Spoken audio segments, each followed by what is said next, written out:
우리 시간이 좀 남았는데 저희 기도 각자의 자리에서 저 예배를 위한 기도를 하면서 우리가 예배를 준비했으면 좋겠습니다. 잠깐 우리 잠시 기도하며 나가겠습니다.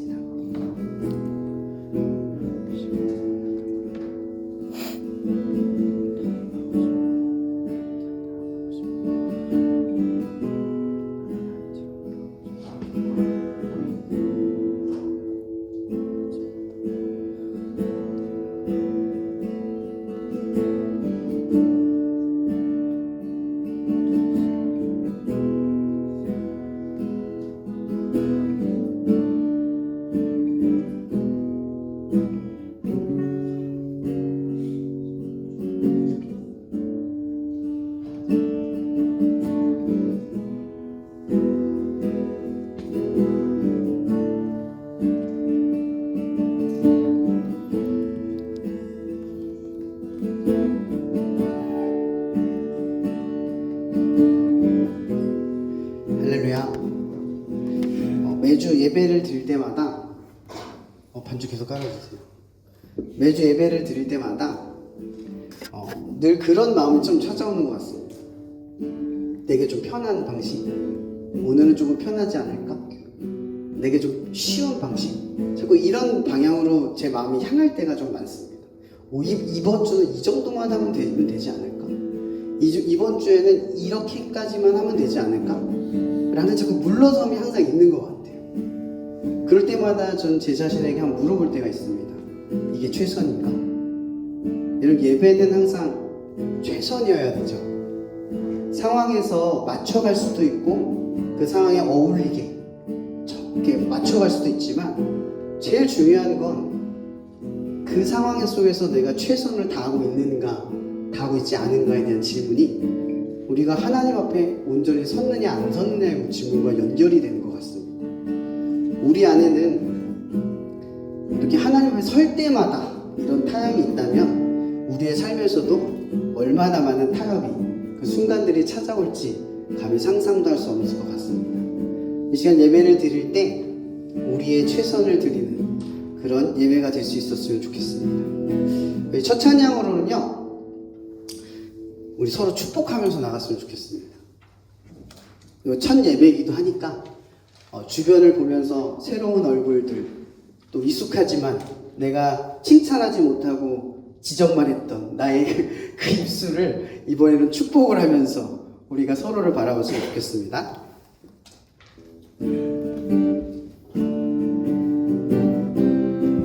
너는 담장 너머로 뻗은 나무 가지에 푸른 열매처럼 하나님의 귀한 축복이 삶에 가득히 넘쳐날 거야. 너는 어떤 시련이 와도 너는 어떤 시련이 와도 능히 이겨낼 강한 발이 있어. 전능하신 하나님께서 너와 언제나 함께 하시니. 너는 하나님의 사랑, 너는 하나님의 사랑, 아름다운 하나님의 사랑. 나는 널 위해 기도하며 내 길을 축복할 거야. 너는 하나님의 선물, 사랑스러운 하나님의 열매, 주의 품에 꼭 피운 나무가. 다시 한번 처음 녹음합니다. 너는 담장 너머로 뻗은 나무 가지에 푸른 열매처럼 하나님의 귀한 축복이 삶에 가득히 넘쳐날 거야.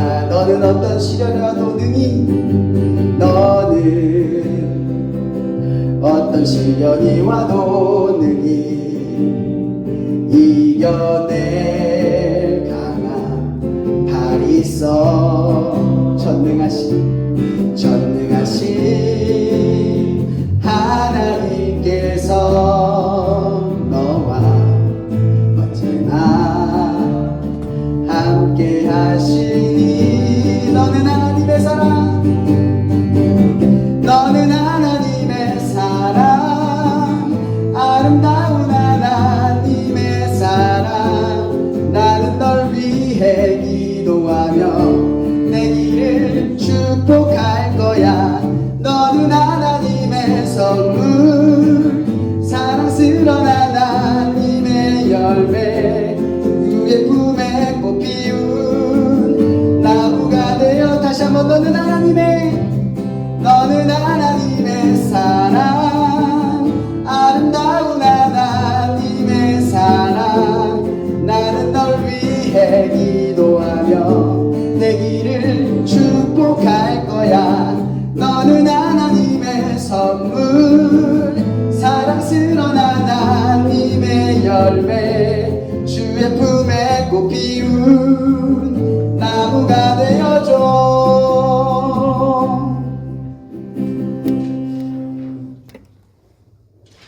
자, 우리 여러분들 대학 1학년 분들도 좀 계시나요? 다 재학생들 구경하는 건가요? 네, 우리 다음 찬양은 주를 찾는 모든 자들이 라는 찬양으로 한번 나아가 봤으면 좋겠습니다. 우리 박수와 함께 찬양하겠습니다.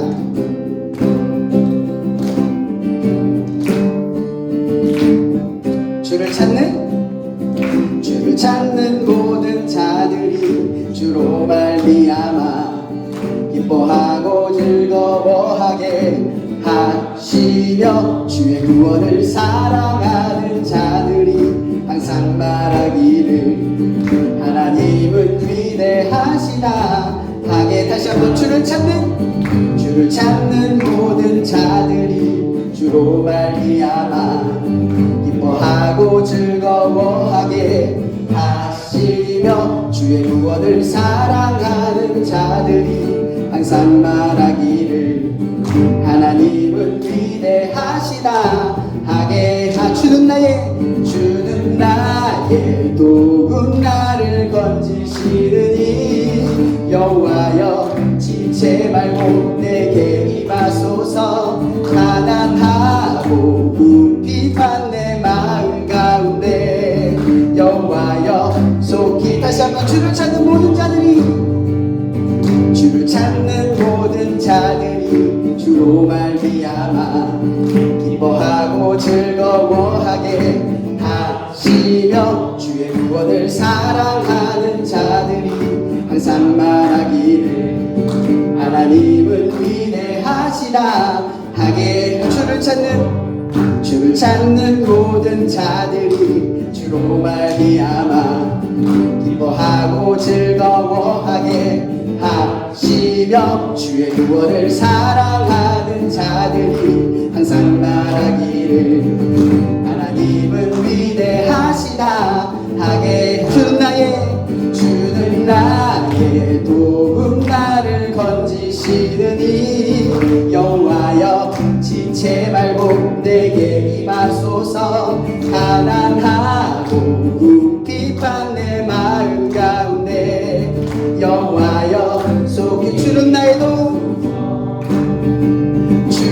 나의 도움, 나를 건지시느니 여호와여 지체 말고 내게 임하소서. 가난하고 궁핍한 내 마음 가운데 여호와여. 우리 목소리와 박수로만 고백해볼까요?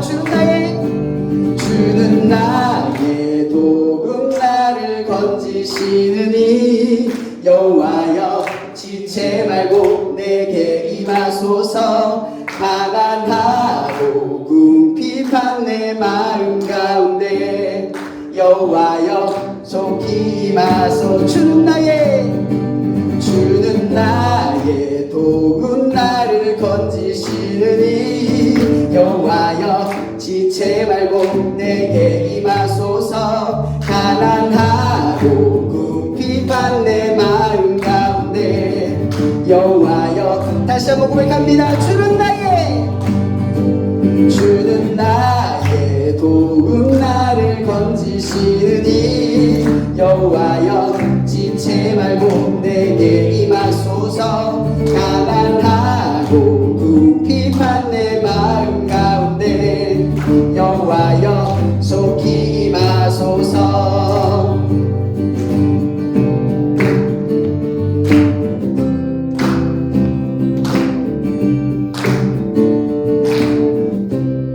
내 앞에 영광의 박수 올려드리겠습니다. 자, 얼마 전에 마커스 예배를 드린 그 영상으로 예배를 듣는데 거기서 할 때마다 항상 마음에 그 목회자로서 그 마음 박히는 문장이 하나 있었습니다. 그게 어떤 축복이었냐면 귀로 듣는 하나님을 눈으로 보는 축복이 바랍니다 라는 말이었습니다. 여러분 이 학기 중에 매일 귀로 듣고 예배 시간에 듣는 그런 것들이 말씀의 시간들이 여러분 삶의 눈으로 목격되고 경험되고 알게 되는 축복이기 바랍니다. 우리 다음 마지막 찬양은 비준비하시니 라는 찬양으로 나아가겠습니다.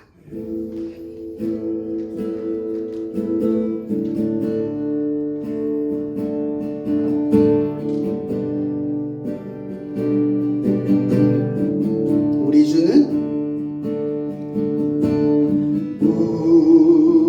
주는 위대하며 능력이 많으시도다. 그의 지혜 무궁하며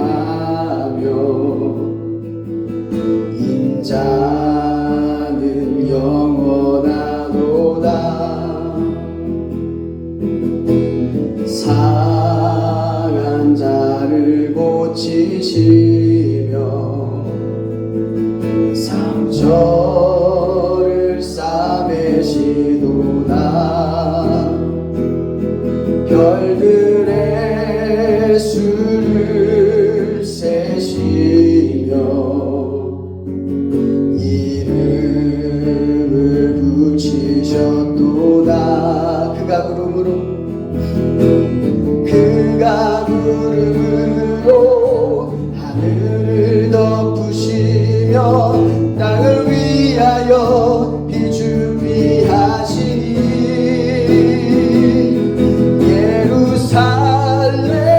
예루살렘아 여호와를 찬송할지어다. 내 하나님을 감사함으로 그 앞에 나가며 주 임재 앞에 우리 다시 한번 고백해봅니다. 우리 주는 위대하며 우리 주는 위대하며 능력이 많으시도다. 그의 지혜 무궁하며 인자는 영원하도다. 상한 자를 고치시며 상처를 싸매시도다. 별들의 수를 세시며 이름을 붙이셨도다. 그가 구름으로 하늘을 덮으시며 땅을 위하여 비준비하시니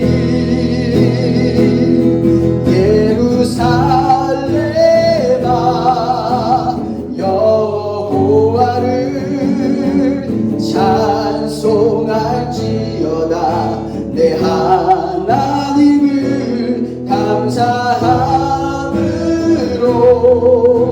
그 앞에 나가며 주 임재 앞에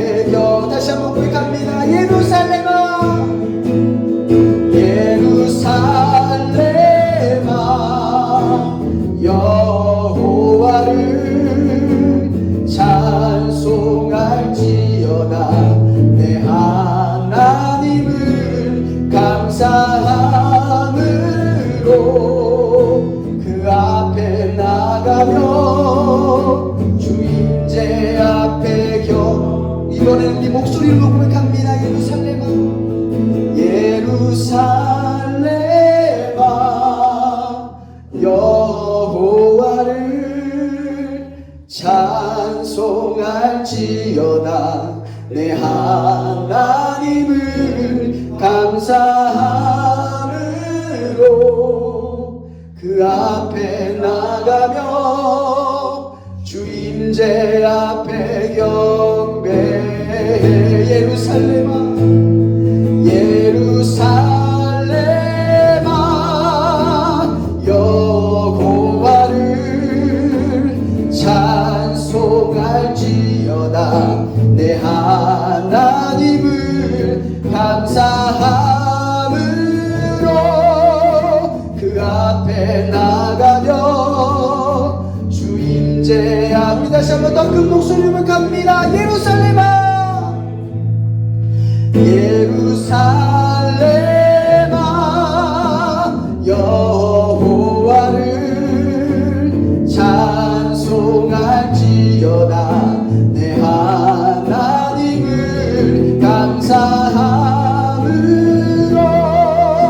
그 앞에 나가며 주임제 앞에 이 시간 우리 기도하며 나갔으면 좋겠습니다. 이번 돌아오는 새 학기에 우리는 새 삶과 새 노래와 새 마음과 새롭게 하나님께 드려짐으로 나아가는 시간이 되기를 원합니다. 이스라엘이 광야의 여정을 지나갔을 때 구름 기둥과 불 기둥이 그들을 감싸고 보호했지만 여전히 이스라엘을 건넜던 그 수많은 하나님의 백성들은 문제 앞에서 하나님의 동행을 보지 못했고 하나님의 역사를 보지 못했습니다. 이 시간 우리가 기도할 때는 하나님 문제 앞에 섰을 때, 고난 앞에 섰을 때, 우리가 감당할 수 없는 어떤 문제 앞에 서야만 할 때 구름 기둥과 불 기둥을 보며 하나님의 역사를 깨달으며 나아갈 수 있는 하나님을 아는 그런 시간이 되어갈 수 있도록 이 학기를 축복해달라고 이 시간 함께 기도하며 주여 이름 부르며 아직 기도하며 나아가겠습니다. 기도하시겠습니다. 주여 하나님 우리는 이전과 같은 삶을 살지 않겠습니다. 이번 1학기가 나에게 주어졌습니다. 나의 새 날을 통하여 여호와의 인자심과 그 사랑이 넘치심, 그 자비하심과 그 긍휼하심이 나의 삶의 날마다 함께하기를 원합니다. 늘 문제 앞에서 어려움 앞에서 하나님을 보지 못하고 하늘을 들어 눈을 들어 구름 기둥과 불 기둥을 주무하지 못한 우리의 연약함을 주님 회개하오니 하나님 이 시간 우리 가운데 오셔서 하나님 역사를 이루어 주시옵소서. 우리 1학기를 두려우니 하나님 받아 주시옵소서.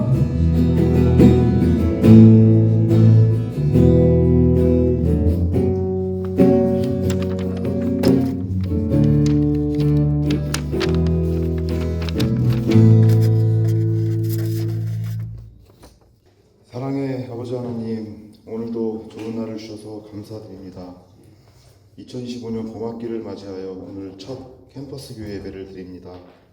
시간을 허락해 주시고 장소를 마련해 주셔서 감사합니다.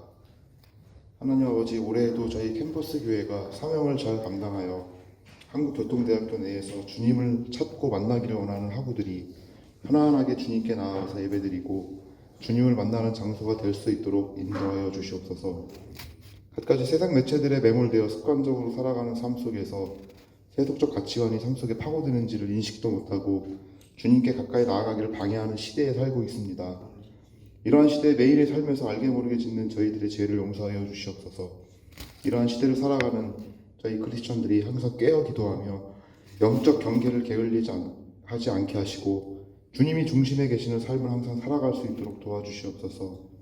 주님께서 현재 저희에게 주신 삶이 정말 귀하고 소중한 시간을 살아가는 과정임을 올바르게 깨닫고 주님이 기뻐하시고 후원하신 뜻이 이루어지는 삶으로 사용하여 주시옵소서. 오늘 예배 첫 시간입니다. 앞으로의 모든 캠퍼스 교회 예배 가운데 임재하여 주시고 참석한 모든 이들이 주님의 평안과 성령님의 임재를 체험하고 맛보는 귀한 시간으로 인도하여 주시기를 간절히 소망합니다.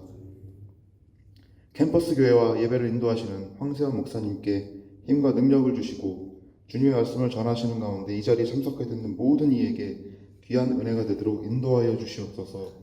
찬양으로 영광 돌리는 찬양팀에게도 주님의 축복을 넘치도록 허락하여 주시옵소서. 이 모양 저 모양으로 돕는 손길이 많이 있습니다. 그 손길을 주님께서 기뻐 받아주시고 주님의 은혜로 함께하여 주시옵소서. 예배 마치는 시간까지 예배 가운데 함께하여 주시옵소서. 예수님의 이름으로 기도드립니다. 아멘. 말씀을 보겠습니다.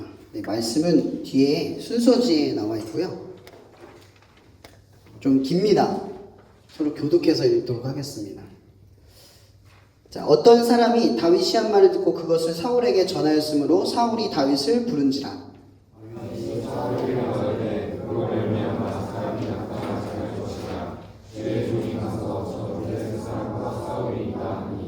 사울이 다윗에게 이르되 내가 가서 저 블레셋 사람과 싸울 수 없으리니 너는 소년이요 그는 어려서부터 용사임이라.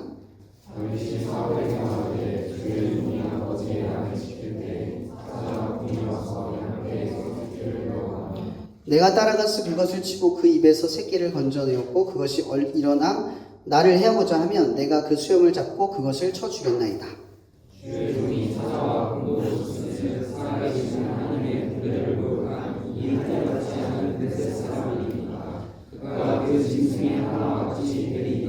또 다윗이 이르되 여호와께서 나를 사자의 발톱과 곰의 발톱에서 건져내셨은즉 나를 이 블레셋 사람의 손에서도 건져내시리이다. 사울이 다윗에게 이르되 가라 여호와께서 너와 함께 계시기를 원하노라.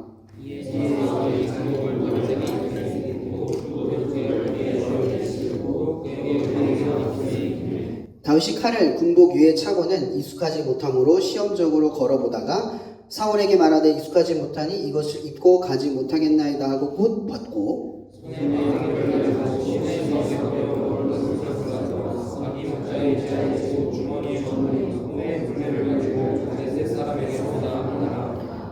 블레셋 사람이 방패 든 사람을 앞세우고 다윗에게로 점점 가까이 나아가니라.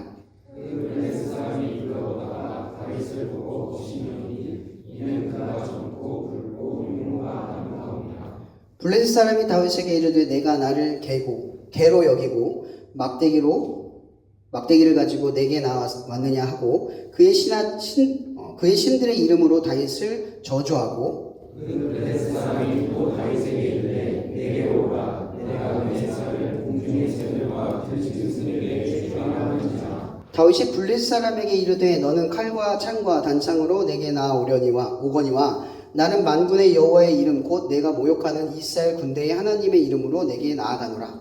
오늘 여호와께서 너를 내 손에 넘기시리니 내가 너를 쳐서 내 목을 내고 블레셋 군대의 시체를 오늘 공중의 새와 땅의 들짐승에게 주어 온 땅으로 이스라엘의 하나님의 계시를 알게 하겠고 또 여호와의 구원하심이 칼과 창에 있지 아니함을 이 무리에게 알게 하리라. 전쟁은 여호와께 속한 것인즉 그가 너희를 우리 손에 넘기시리라. 블레셋 사람이 일어나 다윗에게로 마주 가까이 올 때에 다윗이 블레셋 사람을 향하여 빨리 달리며 손을 주머니에 넣어 돌을 가지고 물매로 던져 블레셋 사람의 이마를 치매 돌이 그의 이마에 박히니 땅에 엎드려지니라. 다윗이 블레셋 사람을 이기고 그를 쳐 죽였으나 자기 손에는 칼이 없었더라. 함께 읽겠습니다. 다윗이 달려가서 블레셋 사람을 밟고 그의 칼을 그 칼집에서 빼내어 그 칼로 그를 죽이고 그의 머리를 베니 블레셋 사람들이 자기 용사의 죽음을 보고 도망하는지라. 네, 오늘 말씀의 제목은요, 습관이 태도가 되고 태도가 삶이 되도록 이라는 말씀의 주제를 가지고 전하려고 합니다. 그럼 벌써 말씀을 좀 전하기 전에 이것부터 한번 질문해 볼게요. 오늘 말씀을 읽어봤잖아요. 오늘 다윗이 골리앗을 물리쳤습니다. 근데 무엇으로 골리앗을 죽였죠? 돌로 죽였다고요? 착각하면 안 돼요. 뭘로 죽였어요? 정확하게 칼로 죽였어요. 성경 잘 보셔야 돼요. 성경을 이상하게 기억을 하는 거예요. 물맷돌로 던져서 기절시킨 거예요. 죽은 게 아니라 이긴 게 아니라 싸움 중인 거예요. 그래서 결론은 어떻게 됐냐면 골리앗이 가지고 있는 칼을 빼서 골리앗의 목을 친 거예요. 그러니까 그림이 어떻게 된 거냐면요, 던지다가 맞췄어요. 지체하지 않고 생각하지 않았어요. 다윗은 생각하지 않았어요. 맞히자마자 그가 넘어지자마자 뛰어가서 헐레벌떡 뛰어가서 그의 칼을 빼고 목을 친 거예요. 이 순간에 끝나버린 거예요. 이게 지금 다윗이 골리앗을 물리친 사건이에요. 제가 왜 요거를 먼저 설명을 하냐면요. 한번 생각을 해보세요. 다윗의 이 즉각적인 반응, 이것들이 어떻게 이렇게 순차적으로 나올 수 있었을까를 생각해 보세요. 이거 훈련되지 않으면 불가능한 일인 거예요.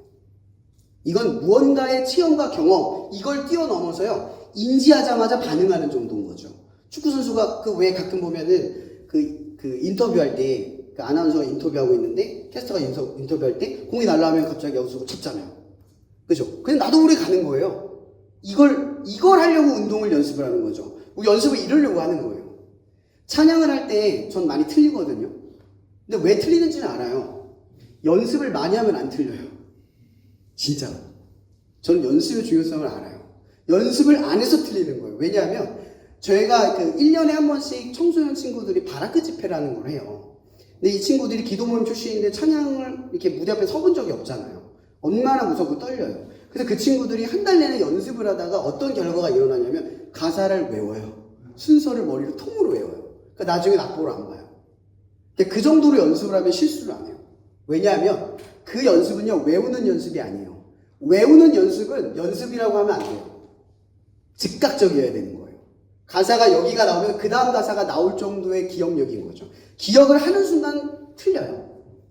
제가 왜 찬양할 때 틀리냐고요? 이 순서가 맞는지 다음 순서를 생각하다가 틀리는 거예요. 생각하면 안 돼요. 연습이 충분히 됐거나 훈련이 충분히 되면 생각을 하는 게 아니라 움직이는 거죠. 제가 왜 이야기를 이야기하냐면 오늘 말씀의 주제가 그런 거예요. 습관이 태도가 되고 태도가 삶이 되자. 그게 신앙이라는 거죠.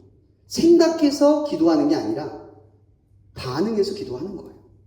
인지하자마자. 문제를 딱 보면 아, 기도하러 가야지. 이게 아니라 그냥 두 손이 모아지는 거예요.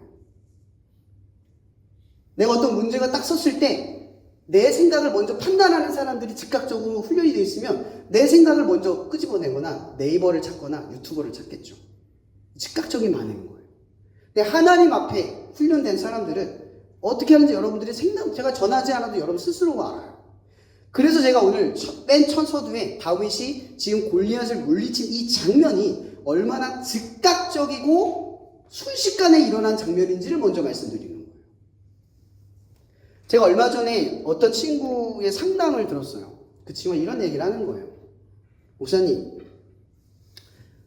제가 이제 대학교 3학년인데 이제 요리를 하는 친구예요. 제가 이 요리를 하는 건 좋아하는데 비전과 전망이 있는지, 내가 혹은 잘하고 있는지, 잘할 수 있는지, 잘 버텨낼 수 있는지, 그리고 이 길을 가야 되는지 말아야 되는지 모르겠어요 라고 질문을 하는 거예요. 여러 가지 고민하는 거죠. 그래서 어떤 분이 이렇게 질문하는 거예요. 너는 비전이 뭐니? 넌 꿈이 뭐야? 하고 싶은 게 뭐야? 이 친구가 하는 말이 없대요. 도대체 그걸 어떻게 찾아야 하는 거냐? 그렇게 질문이 시작이 된 거예요. 어떻게 비전을 찾느냐? 그게 그 친구의 질문이었어요. 도대체 어떻게, 어떤 사람들, 그러니까 저 같은 사람들이죠. 그 친구 볼 땐 저일 거예요. 목사님은 어떻게 그 비전을 찾으셨어요? 라고 질문을 해요. 여러분, 제가 몇 살에 비전을 찾았다고 생각하세요? 몇 살? 사실 20살에 비전을 찾으면 진짜 빨리 찾은 거라는 걸 사람들이 잘 몰라요. 저 29살에 찾았어요. 저는 29살 전까지 꿈이 없었어요. 그냥 사는 거였어요. 비전이라는 걸 생각도 해본 적이 없었어요. 교회를 다니지도 않았으니까. 저는 여러분 공부하라. 공부라는 단어를 들으면 스트레스 받으시죠? 많이 받으시죠? 근데 저는 공부하는 게 재밌어요. 제가 잘난 척을 하는 게 아니라 저는 공부라는 의미를 몰랐어요. 여러분들도 공부라는 의미를 알면 공부가 재밌다는 걸 알아요. 공부의 의미는 뭐냐면요. 내가 하고 싶은 일을 더 잘하고 싶기 위해서 하는 호기심. 그게 더 잘해지는 거예요. 누군가에게 도움이 되는 호기심. 그걸 하면 너무 재밌다라고 하는 그 즐거움. 배울 때마다 느끼는 그 지적 호기심. 이런 것들이 채워질 때 너무 재밌는 거예요. 저는 사실 이 교통대를 다닐 때 제가 선택해서 온 게 아니라 그냥 성적에 맞춰서 다 대학을 가니까 안 가면 내가 이상해지는 거예요. 제가 어제도 1학년 수업을 들어갔는데 그 친구들한테 질문을 이렇게 했어요. 여러분들 대학 들어오기 전에 대학 못 붙을까봐 얼마나 전전긍긍하셨어요? 이라고 질문해봤어요. 그리고 그 다음 질문이 뭐냐? 왜 왔어요? 아무 대답 못해요.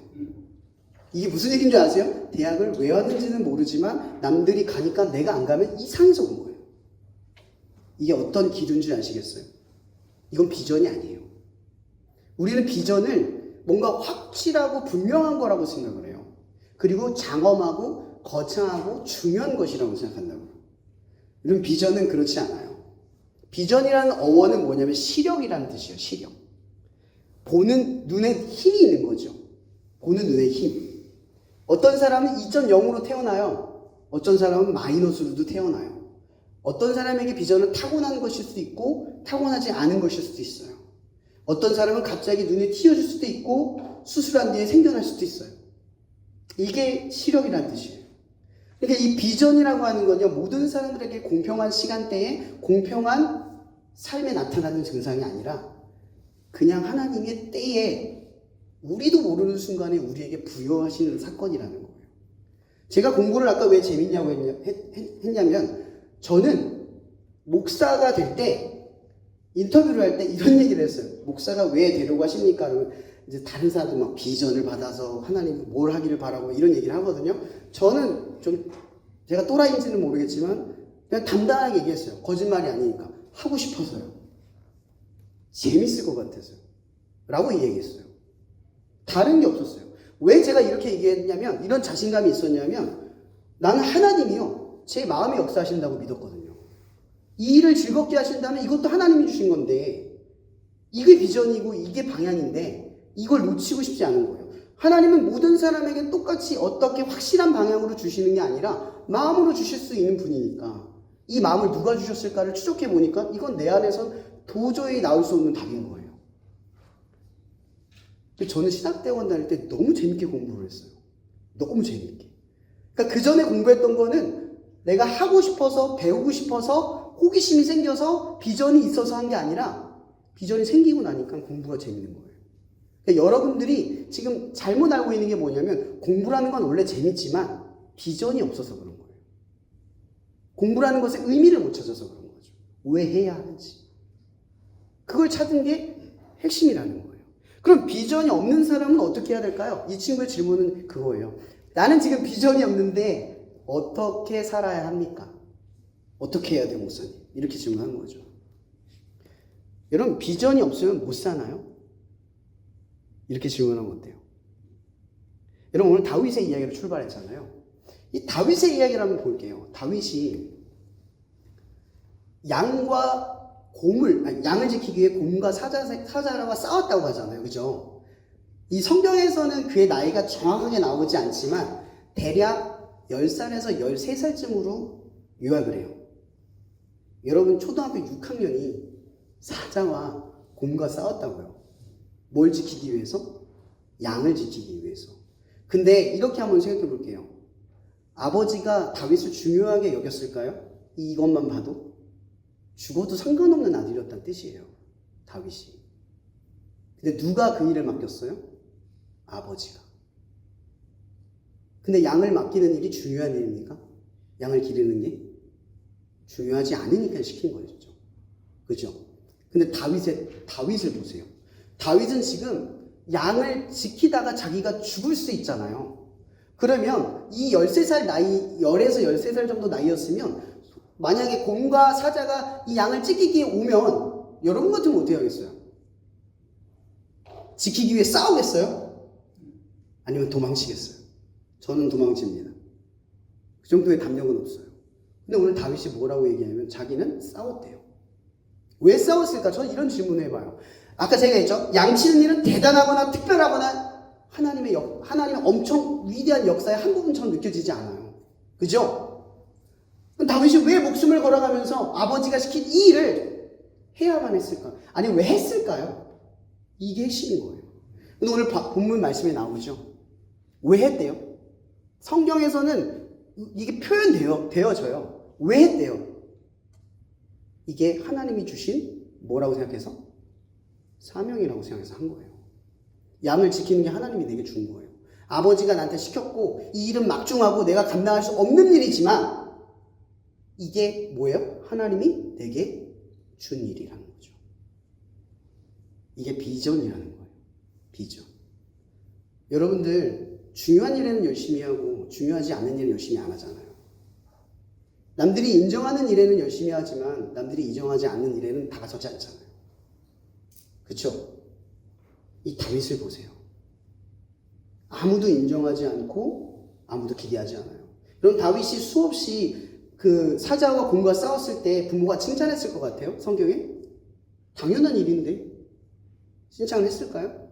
아니, 몰랐을 거예요. 그가 어떻게 양을 지켰는지조차 몰랐을 거예요. 죽어도 상관없는 아들이니까. 그 시간을 오랜 시간 다윗이 혼자 버텼어요. 자, 근데 여기서 중요한 챕터가 뭐냐면 이런 거예요. 비전이라고 하는 건요, 제가 어제 학생들한테 이런 질문을 했어요. 여러분들의 직업은 뭡니까? 이렇게 질문했습니다.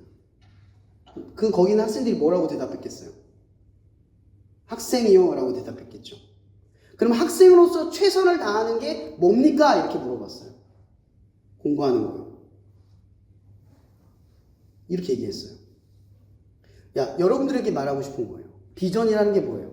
지금 주어진 일에서 최선을 다하는 거예요. 근데 우리는요, 이건 중요하지 않아. 이건 필요하지 않아. 먼저 판단을 한다는 거죠. 하나님이 내게 주신 것을 충분하게 최선을 다해서 관철시켜 나아가는 게 아니라 감당하지 않는 거예요. 다윗을 보세요. 자기가 감당하지 못할 문제 앞에 서 있잖아요. 그죠? 그죠? 근데 다윗이 감당하지 못할 문제 앞에서 어떻게 해요? 감당을 해요. 근데 그가 힘이 있어서일까요? 능력이 있어서일까요? 아니요. 주어졌기 때문에. 비전은 어디서 시작되냐면 주어진 일로부터 시작이 돼요. 그러니까 주어진 일을 최선을 다하지 않는 사람들이 하나님의 어떠한 역사가 맡겨졌을 때 그 일을 감당할 힘을 갖지 못해요. 우리에게 먼저 벌어지는 질문이 이거예요. 먼저 주어진 일을 감당해라. 아무리 감당할 수 없어도 감당해라. 이게 하나님이 주신 사명이라는 거죠. 여러분, 저는 직업을 여러 번 바꿔봤어요. 일식 주방장도 해봤습니다. 그래서 회를 잘 떠요. 네, 잘 뜹니다. 고기도 잘 죽여요.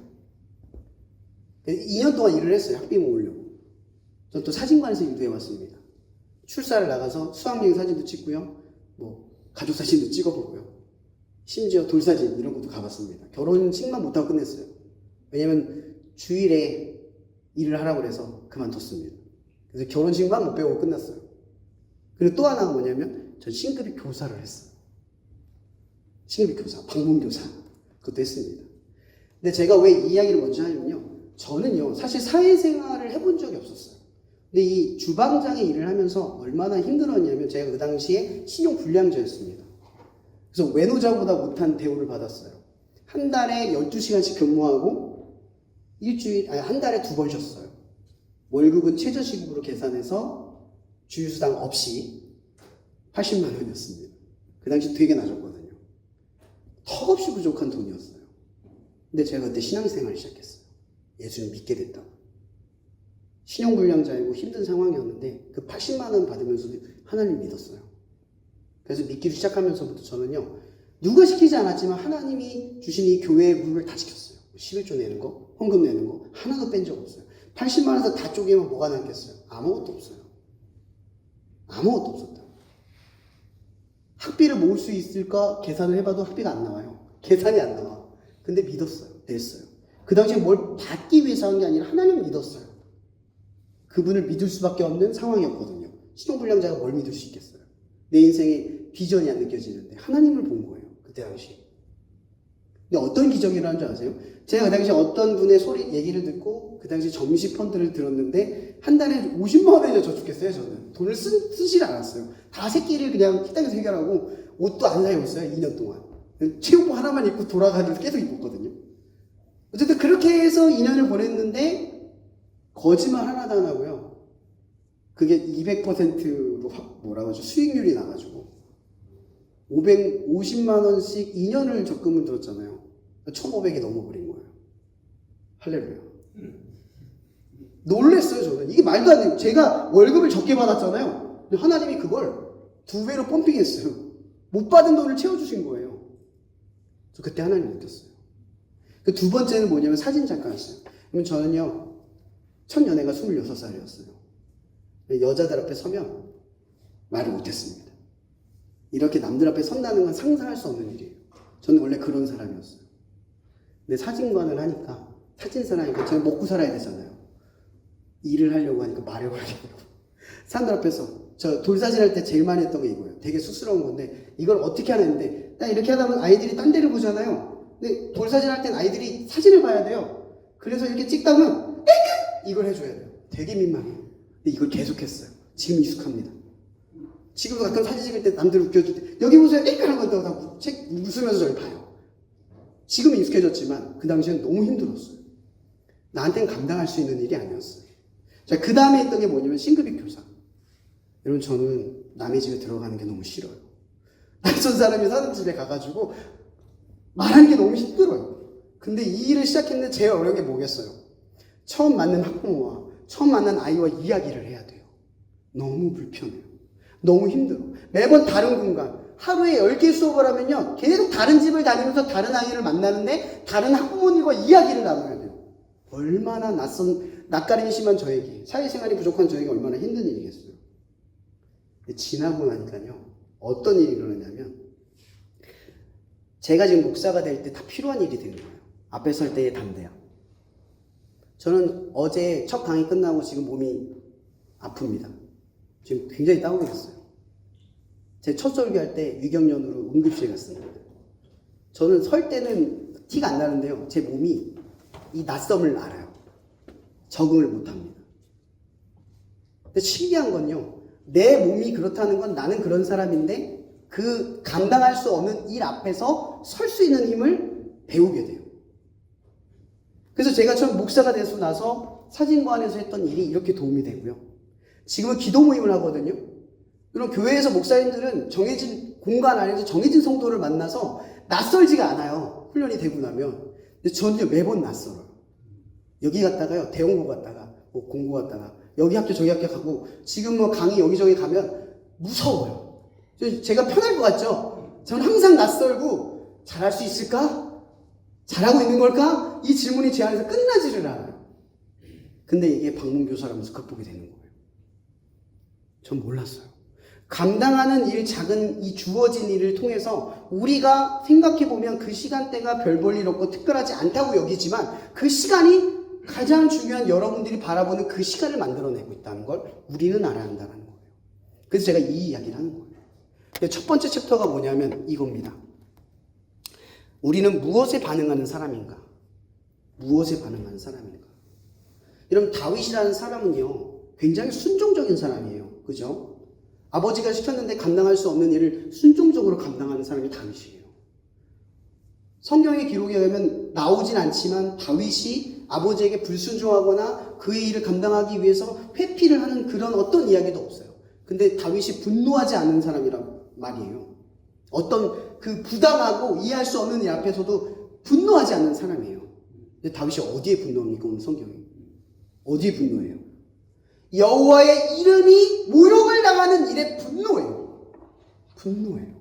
근데 그 분노가 자기가 감당할 수 있는 일에 향하는 게 아니라 하나님이 모욕받는 일을 향하고 있다는 거죠. 제가 왜 이 이야기를 하냐면요, 주의 종이 사자와 곰도 쳤은즉 살아계시는 하나님의 군대를 모욕한 이 할례받지 아니한 블레셋 사람이니까 그가 그 짐승의 하나님과 같이 하나같이 되리이다. 이 말이 무슨 말이냐면 다윗의 눈에는 다윗의 골리앗의 엄청 감당할 수 없는 이 문제 앞을 본 게 아니라 하나님을 봤다는 얘기예요. 그는 곰과 다를 바가 없다 이거예요. 내가 사자와 싸운 상황과 지금 다르지 않다는 거예요. 지금 이스라엘 몇만 명과 블레셋 몇만 명이 서 있는 이 자리에 감당할 이 무서워서 아무도 나서지 않은 골리앗을 보면서도 다윗은 어디에 꽂혀 있어요? 하나님에게 꽂혀 있다는 거예요. 여러분, 성경을 잘 보세요. 사무엘에서 특징적으로 나오는 고백이 뭐냐면 하나님을 하나님이라고 부르는 사람과 하나님을 여호와라 부르는 사람이 구분되어 있어요. 다윗은 하나님을 뭘로 불렀죠? 여호와. 여호와라고 불렀어요. 하나님이라고 부르지 않아요. 여호와. 성경에서 하나님은요, 여러 신들을 의미하는 거예요. 정확한 신을 모를 때 하나님이라고 말해요. 그럼 정확하게 하나님을 알 때 성경이 뭐라고 요약하냐면 여호와 이렇게 표현을 해요. 그러니까 다윗은 하나님을 정확하게 알고 있었다는 얘기예요. 그리고 하나님을 보는 사람이었다는 거죠.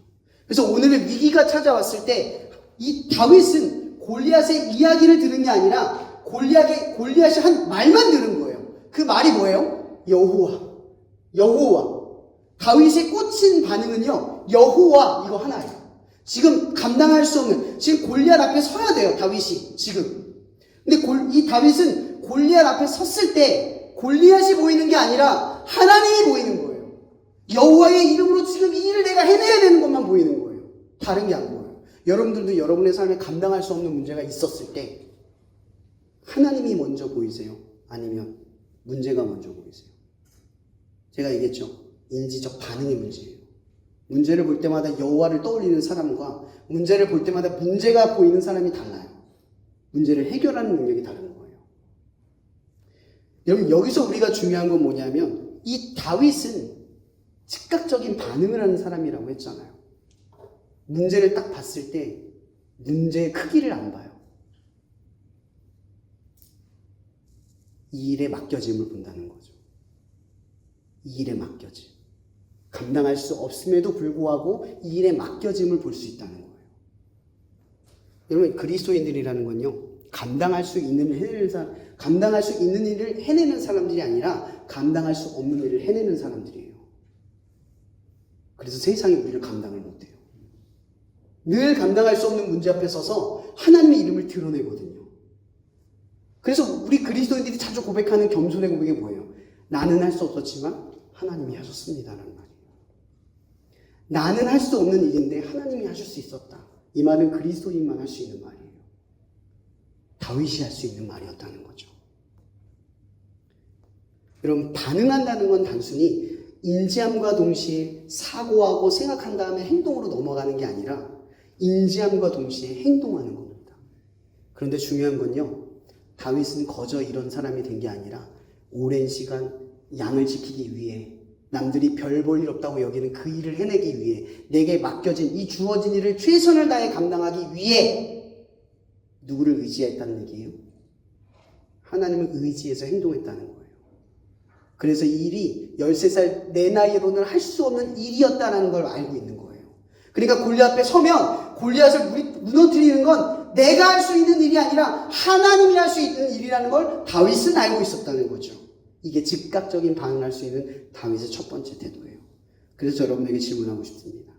여러분들은 무엇에 반응합니까? 무엇에 빨리 반응합니까? 두 번째 챕터입니다. 여러분에게 어울리는 무기 들고 싸우세요. 하나님과 싸움의 방식에 익숙해지라는 얘기예요. 그럼 다윗은 골리앗과 싸울 때 물매 돌 5개와 물매를 가지고 싸웁니다. 그 돌을 던지죠. 근데 그 전에 어떤 내용이 있냐면 사울이 가지고 있는 최고의 방어구와 최고의 무기를 다윗에게 줍니다. 그 다윗이 그걸 입어요. 입어봤더니 시험해봤더니 어때요? 싸움에 오히려 거추장스러워요. 근데 여기서 주는 우리에게 교훈은 뭐냐면 이렇게 보면 돼요. 여러분, 세상의 방식에 익숙한 사람들은요, 최대한 많이 준비해요. 그죠? 세상의 방식에 익숙한 사람들은요, 최대한 많으면 좋다고 이야기해요. 그죠? 필요한 것만 갖추지 않고요, 많이 가져야 된다고 이야기해요. 다윗을 보세요. 여러분, 우리가 볼 때는요, 다윗이 가진 물매와 물매 5개의 돌을 볼 수 있어요. 근데요, 이거보다 중요한 그 너머의 근원을 보세요. 물매 5개, 돌 5개와 물매는요, 하나님의 싸움의 방식에 익숙한 걸 표현하는 거예요. 다윗이 지금 세상의 방식을 벗어던지고 하나님과의 가장 싸우기 쉬운 방식을 선택한다는 거죠. 근데 그 가장 별 볼 일 없어 보여요. 기도, 예배, 말씀. 별 볼 일 없어 보여요. 근데 그걸 가지고 싸운다는 거예요. 내게 익숙한 방식. 근데 여러분, 기도가 익숙하세요? 말씀이 익숙하세요? 예배가 익숙하세요? 매너리즘 이 얘기 하는 거 아니에요. 자연스러워지냐고요. 여러분 저는 성경을 읽는 사람들에게 꼭 얘기하고 싶은 게 있어요. 여러분 성경 1독, 2독, 3독 하죠? 1독한 게 뭐가 중요합니까? 1독 왜 하는 줄 아세요? 그리스도인들이 평생 성경을 읽는 습관을 만들려고 1독을 읽어보는 거예요. 습관을 만들려고요. 평생, 매일매일. 근데 여러분 1독에 집착하는 거는 답이 아니에요. 읽고 나서 안 읽으면 그게 그리스도인입니다. 10독했는데 지금 안 읽으면 그리스도인 아니에요. 그리스도인은 매일매일 성경을 읽는데 그 매일매일 읽지 않음이 입에 가시처럼 느껴질 수 있어야 돼요. 습관. 기도가 습관이 되고 말씀을 읽는 것이 습관이 되고 예배를 드리는 것이 삶의 습관이 되어 있어야 돼요. 그래서 어느 장소로 가든 예배를 만들고 어디를 가든 기도할 줄 아는 거죠. 맨 먼저 가면 기도부터 하고 누굴 만나기 전에 기도하고 어떤 일을 시작할 때 기도하고. 그럼 다윗이 그런 사람이었다는 거예요. 세상에 좋아 보이는 걸 다 끄집어다가 세상과 맞서는 게 아니라 그걸 거추장스럽다고 버려버리고 하나님과의 가장 익숙한 싸움의 방식 하나만 붙들고 골리앗 앞에 섰다는 걸 기억하시기 바랍니다. 세 번째입니다. 지체하지 않아야 합니다. 제가 이 얘기했죠. 다윗이 달려가서 블레셋 사람을 밟고 그의 칼을 그 칼집에서 빼내어 그 칼로 그를 죽이고 그 머리를 베니 블레셋 사람들이 자기 용사의 죽음을 보고 도망하는지라. 여러분 보세요. 제가 아까도 설명해봤죠. 싸움의 방식을 상상해보세요. 분명히 맞췄어요. 던졌어요. 가자마자 칼을 뽑아서 일순간에 목을 베어버렸어요. 여기에는 어떠한 주저함이 없었어요. 주저함이. 그럼 이게 무슨 얘기냐면 다윗이 그 곰과 사자와 싸울 때도 똑같았다는 얘기예요. 생각을 해보세요. 13살짜리 아이가 돌을 던져서 사자를 맞췄어. 기절했어. 경험이 없었겠어요? 다시 일어난 경험이 없겠어요? 이게 다윗이 싸움의 방식이었다는 거예요. 돌을 던지다가 맞았는데 다시 깨어난 적도 있었던 거야. 맞았는데 오히려 쫓겨다닌 적도 있었던 거예요. 그런 여러 가지 훈련과 과정을 통해서 맞추자마자 빨리 가서 죽여야지 끝나는구나 라는 이 다윗이 알고 있었던 거예요.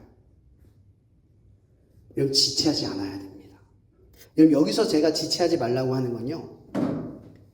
하나님이 여러분들에게 무언가를 맡겨서 시작할 때요. 주저하지 말라는 얘기예요. 믿음을 갖고 행동하라는 얘기예요. 하나님 될까 안 될까 여러분이 판단하지 말고 한번 가보란 말이에요. 여러분 제가 예전에 이런 적이 있어요.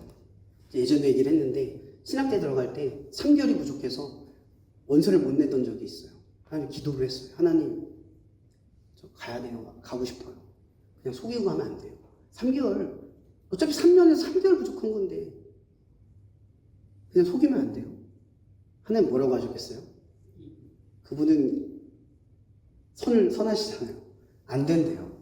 안 된대요. 근데 저한테 무슨 얘기를 하셨냐면 하나님이 세원아 나를 위해 그 길을 간다고 하지 않았니? 그런데 너의 마음이 너의 마음대로 간다면 그것이 나를 위한 길이 될 수 있을까? 앞으로도 계속 그럴 텐데 대답을 못 하겠는 거예요. 그래서 순종을 했어요. 그래서 1년을 쉬었어요. 신급이 교사를 하면서 1년 동안 돈을 벌었어요. 저는 그 시간이 되게 쓸모없다고 생각했어요. 내 생각으로. 되게 의미 없을 거라 생각했어요. 1년 너무 아까운데? 계속 그 생각했어요.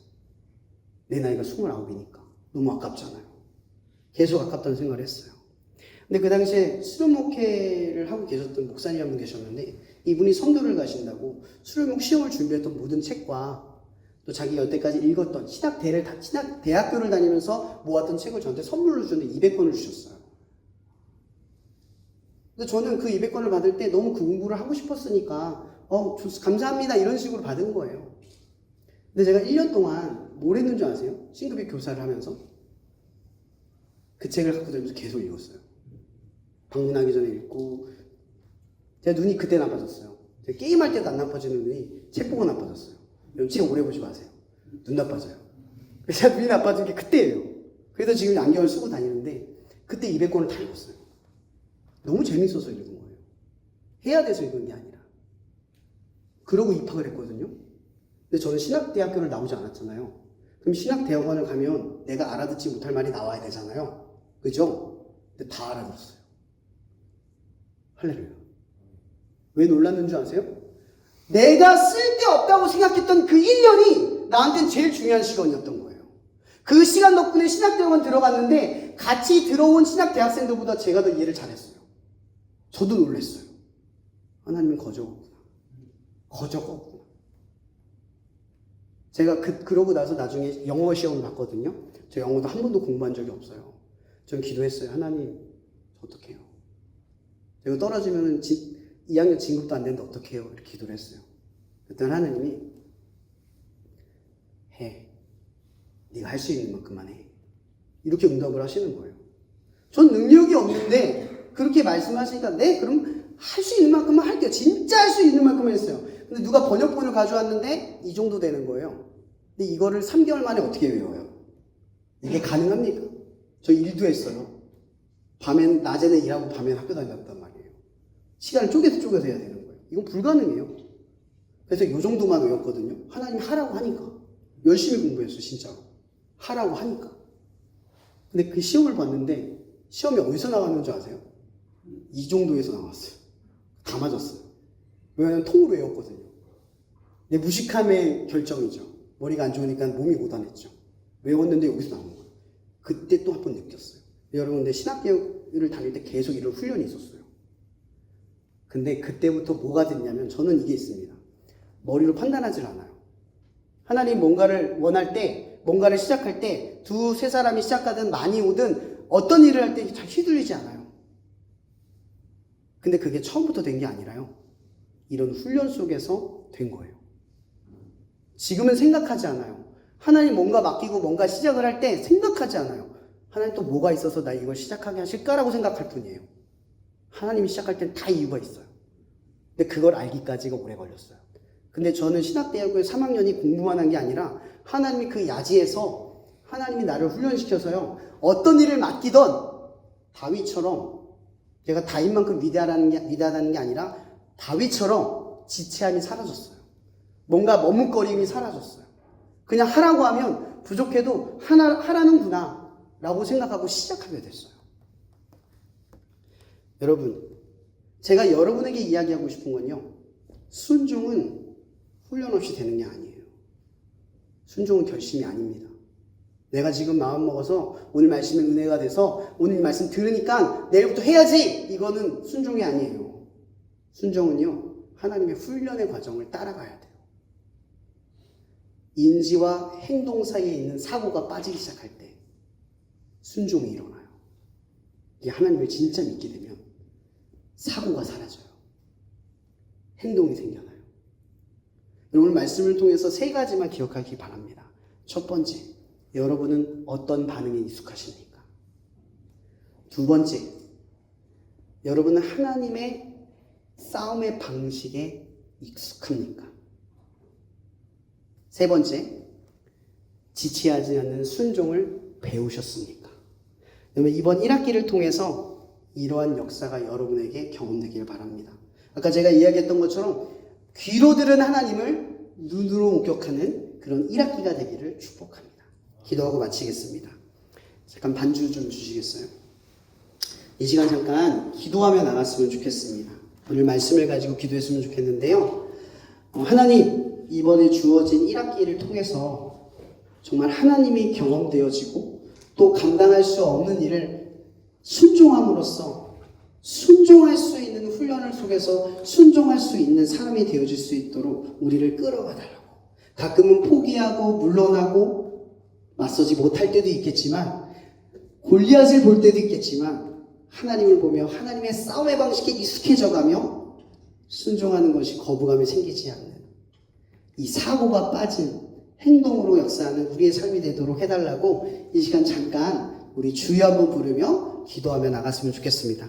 우리 지금 어차피 반주가 안 됐으니까 작게 주여 하고 기도하겠습니다. 주여! 하나님, 이 시간 우리가 말씀을 들은 것 가지고 기도합니다. 우리는 매번 결심을 하며 나아가지만 결심에서 끝나는 것이 아니라 이 1학기의 삶의 훈련을 통하여서 하나님의 싸움의 방식에 익숙해지고 세상의 힘이 아니라 내가 가진 힘이 아니라 세상의 힘 이런 것을 따라가는 게 아니라 하나님을 의지하는 반응이 먼저 일어날 수 있는 우리의 삶이 되기를 원합니다. 우리는 감당할 수 없는 그 막중한 삶의 자리 앞에 설 때마다 우리는 나의 힘, 그것을 측량하고 바라보면서 나는 안 돼, 나는 감당할 수 없어, 나는 할 수 없어, 이렇게 말할 때가 많습니다. 그런데 그 순간 하나님의 힘을 의지하며 하나님이면 할 수 있다, 내게 맡겨진 일을 감당할 수 있는 힘을 달라고, 그렇게 하나님 앞에 우리가 순종하는 훈련이 되어지는 1학기가 될 수 있게 하여 주시옵소서. 점점 우리가 생각할 때에 우리의 사고가 빠지고 인지에서 행동으로 넘어갈 수 있는 그런 믿음의 훈련으로 우리를 만들어 달라고 이 시간 우리가 간구합니다. 하나님, 우리 가운데 역사하셔서 이러한 삶이 될 수 있도록 하나님 함께하여 주시옵소서. 이 1학기가 하나님께서 기쁘게 받으시는 소중한 시간 되어지기를 원합니다. 그저 시간만 흘러가는 우리가 아니라 그 시간 속에서 지혜가 자라나는 우리의 삶이 될 수 있도록 주님 인도하여 주시옵소서. 예수 그리스도의 이름으로 기도합니다. 네, 광고해 주시겠습니다. 이 시간 이제 새롭게 회장님이 되신 이경주 교수님 박수로 좀 저희 맞이했으면 좋겠습니다.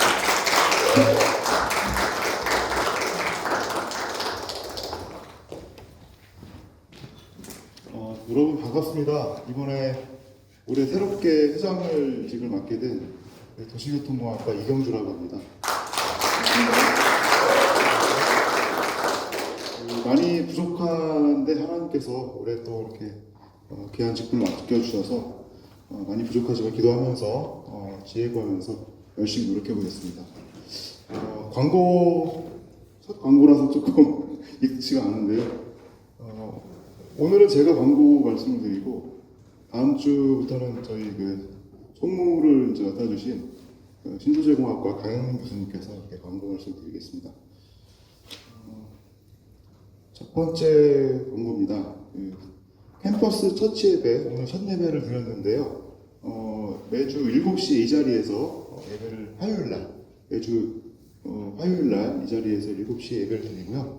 6시 반까지 오시면 이렇게 간단하게 이제 저녁 식사를 할 수 있도록 준비하겠습니다. 그래서 여러분들 캠퍼스 처치 예배 좀 이렇게 자주 이렇게 좀 잘 참석을 해주시기를 당부드리고요. 그 다음에 그 플래카드를 보셨는지 모르겠는데요. 그 버스 이렇게 스마버스 타고 오다 보면 거기 걸어놨거든요. 그래서 개강 예배가 이제 3월 마지막 주 화요일 날, 3월 25일입니다. 3월 25일 날 개강 예배 오후 6시에 있습니다. 그래서 개강 예배도 참석하셔가지고 이렇게 같이 은혜를 좀 나누시면 좋겠습니다. 그리고 마지막 광고고요. 제가 조금 익숙지가 않은데 기도의 민족, 그 기도회죠? 네네. 예, 기도의 민족이라는 기도회가 4월하고 5월 마지막 주 월요일 날 이렇게 이제 있을 예정이고요. 시간은 우리 이 캠퍼스에 마찬가지로 7시입니다. 이 기도의 민족은 뭐 교수님, 직원, 선생님들, 학생들 다 같이 참여해서 기도하는 시간이니까 시간을 또 이렇게 좀 잘 마련하셔가지고 같이 참석을 하시면 좋겠습니다. 자, 이상 광고 마치겠습니다.